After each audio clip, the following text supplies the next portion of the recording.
ligaana kugu yidhi waxaan ay kuduudiya kugu taagsi dabadeed kilkalaas naftaadii kaa gudayntiisii adigoo ka dhalay oo kaar iyo xanuun daran la kadeedeen adiilo kale waxa sidoo kale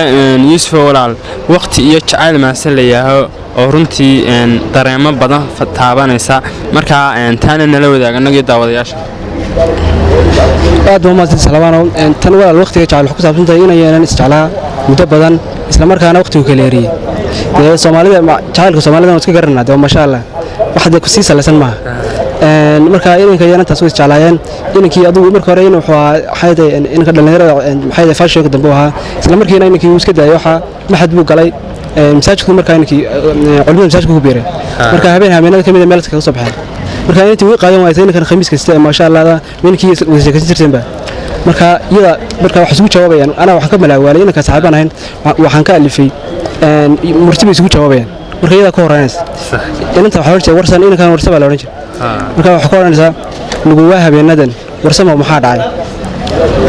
waa tan wadaad noqday weynayay shaarkii wanka xoore timihii waa siicay marihii warwareeg suuqiyo war la'aan ka weecdo waxbarasho mooyee wixii kala badaaye warano maxaa tir waramaya waxaan idhi wiilkaagan waashee mariyuu daba wareegeen waayadan damooyidil weedhaadi waaye miyad iga wareegto ruux kala weecdo waqtigaaga siisa inaan yahay warkaagiyo ra'yigayga kala weyn warka aad leedahay war ma igaga daranoo uu isaaqay hadalkii iga weecayna yahay ka weecan maayee waxaad igaga baydho wado kale waado kuwa ay sheeg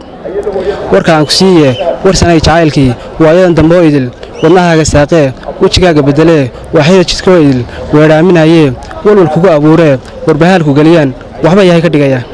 waxaan ku leeyahay hawalaacina yahay haga waalin weysada warab hayla soo galin waqtigu uma hori karo marna waaxid kaliyana wajigaaga hay tusin ka weecan maayee weligeeya waaqay waan ka warsugayaa waayaha adduunyada intaad weli ku nooshahay warsamo dharaar qura kugu waay maayee inta wiil asaaga adaan kaaga weecdo waan ka warsugayaa ma sidaas ku sabaysan Yuusuf waxa jira walaal gabay kale aad kaga hadlaysid koodadiyaha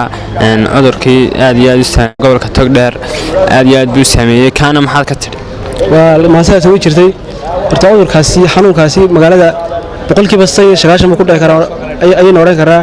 inkastoo imka leeyahay xanuun kala soo kala fariiso kiiba xaqooyiga iska fariiso ka wadnaa bal kaana maxay maantiisa ku jira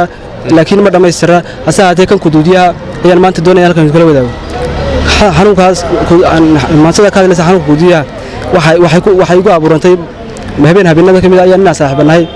ayaan oo markaa suuqa ka nimi ayaan markii guriga tagay turbayla soo liigu dhawan jiifaan ka xikar waa kuduudiyaha ku dhacay marka taasay ku kalifsan waxayna oranaysaa sidatan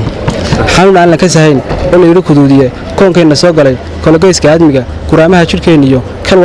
walbana ku dhacayo kaar iyo xanuun bale kuduud sababo kicitaankii diido kolba dhinac oo yartaa ku yimi kolku dad kala wada xaroodo kaligaana kugu yidhi waxaan ay kuduudiya kugu taagsi dabadeed kilkalaas naftaadii kaa gudayntiisii adigoo ka dhalay oo kaar iyo xanuun daran la kadeedeen adiilo kale waxa marihii karaasadena gooshii kugu yimi sawaagi kuleel badan dareento liidkaa kifleeyo kaa qoy marihii ehelkaagi kugu yimi kugu go'ay tiktorko irbad kulina ka taag xoogaa kiniina kolba soo lagu yidhi dabadeed sakaarkii ka soo yaraayo kor u soo fadhiisatay ku hamidaysa kicitaan kolka wiig sida tahay soo dhaaftay kadinkii adigoo kuruushlo kolba kaawad fadhiyo kutinay leeshay waxaan ku soo gabagabeynaa barnaamijkan la yeelanay